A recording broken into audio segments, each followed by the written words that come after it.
Hi, my name's Leanne, and I thought I'd chime in on some of the book banning and that kind of talk that's been going on.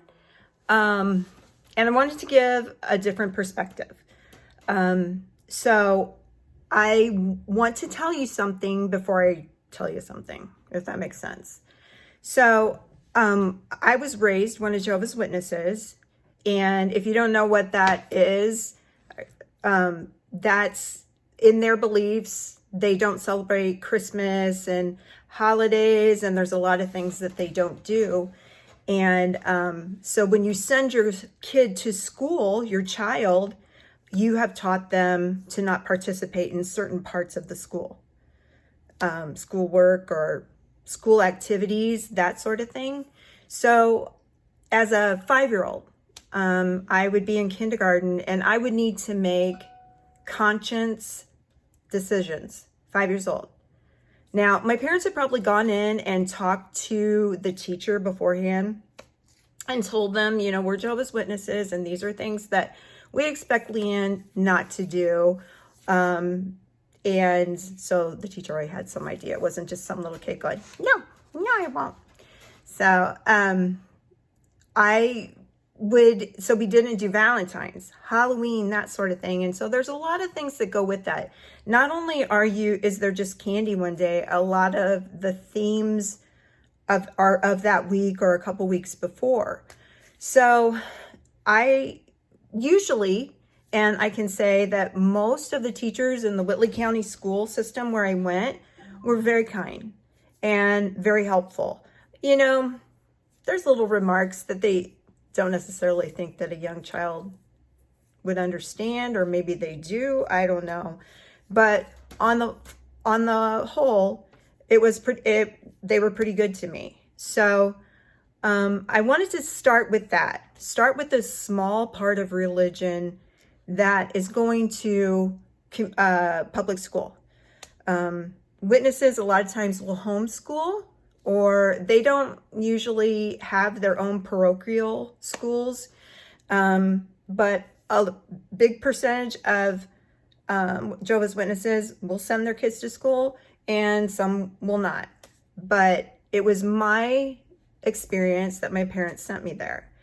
So how this leads into CRT, which isn't a thing for public school, and SEL, is that a lot of people are trying to control what's being put into the school system. And I wanted to tell those people how much control they have right now of themselves, of their lives, of their children. So, you know, I went out into where I was the only witness a lot of times, and I made decisions. I didn't have them already made for me, meaning that I ran into situations at the school that I wasn't necessarily prepared for, but that I handled, no matter what the thing was, 5th grade, 6th grade, senior, that sort of thing.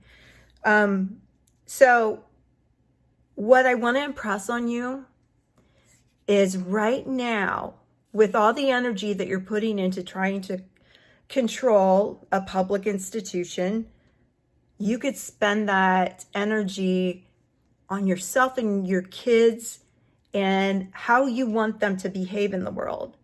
Because if you take everything away in their formative years, when you still have the reins, you're not preparing them for the life ahead of when they're going to be out making decisions. I'll tell you what, as a witness, being grown up as a witness, I am not now.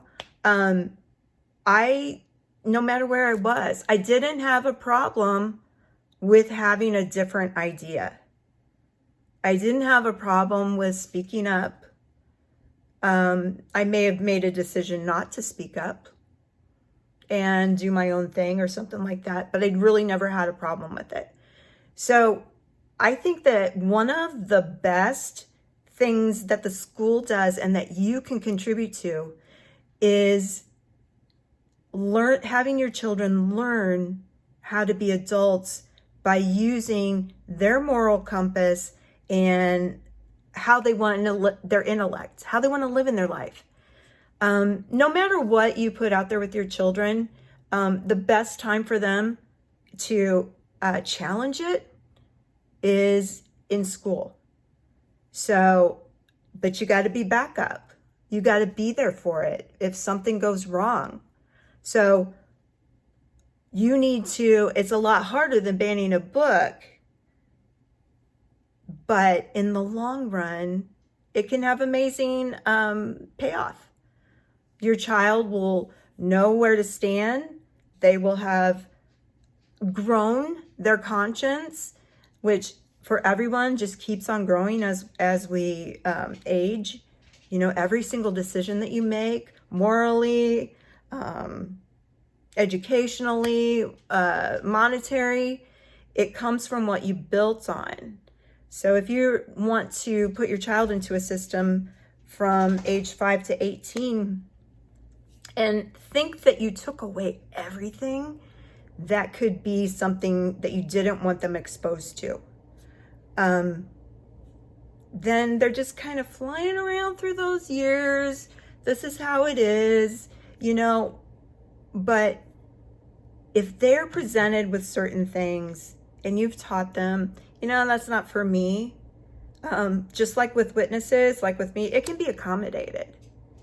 And that's where you kind of, where the rubber hits the road, that's where you can tell that what you've done has made an impact on your child. And isn't it really honestly our responsibility as parents? It's just our child's or our children, who we're responsible for.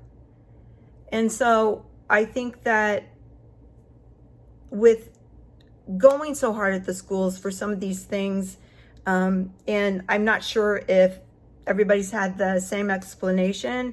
I don't know what some people's motives are, but I have to guess that there are some people that are very sincere. And I want you to know that, like, Jehovah's Witnesses, they would never like get together as a group and just say, we don't celebrate birthdays and we don't want you to. And it's just not really their way. Despite what you think, whether they're knocking on doors and stuff, they want to fly under the radar as far as being part of controversies. So you have all these different, this is just me. There were other religions in school with us that the school wasn't particularly geared toward their kind of religion. So everybody learned it. They learned how to tread their way through. And I think that is the key of developing amazing humans with good heads on their shoulders. So I feel like if I go back to the Jehovah's Witness thing, when, you know, I did get to the point in my life where I wanted to see my friends a few times, and I learned how to lie to them about where I was or what I was doing. It wasn't very often because I knew I'd get caught and then they'd never trust me for a long, long time. But even that was, you know, at the time it didn't seem like a lesson, but it is something that I learned from it, that, you know, how much are you willing to give up if you really want something as well. So I made this video to support, in a way. I've not read the books, just for transparency, but I wanted to support people who sincerely feel like having these books around their children is something that they don't want their kids to have access to. I'm pretty sure that the school system can find a way to make sure that your child does not check out that book. But I'm going to tell you right now, kids are smart. They're going to find a way around it. They're going to lie to you. So that's why it's harder than banning those books. It's harder because you have to have the conversations and talk to your child. And it also if you really want a good effect on them, just say, I see what you're saying a couple of times. You know, even if that's what you feel, but you're like, well, you're my responsibility. You're not 18, and I don't want you to do this. There's where you're going to find out what your children are like and what they're learning. And they need to know that before they go out into the world and all these things are presented to them. And honestly, it can be anywhere. I do not envy, you know, the 20 and 30 somethings that are raising kids in with the availability of everything everywhere. So honestly, if just by controlling the school, this is one little thing. You know, you can't control everything, but you can leave that line of communication open, and you can control yourself in this world. It's done every day by 5-year-olds, by 2nd graders, by 7th graders. And, you know, sometimes I didn't do what I was supposed to, and I felt guilty. And you need to like feel some of your emotions to be able to figure out who you are. And that's why you don't want that taken away from you. You want to be able to present strong, helpful, moral people to this world. And that's the goal. You're acting as if you don't have any control. And right now, you know, honestly, you don't if you're not focusing on yourself and your child. So if you want to get your control back, just think about you. Think about, you know, be selfish for a minute and see what you're raising, but it takes the involvement. You can't just, you know, I think it's a lot easier to show up at school board meetings and yell about these things. And then if you got it, would you be done? Would you be done teaching them morals? Would they have nothing else presented to them anywhere? You got to think about, you know, what if we got it? Careful what you wish for.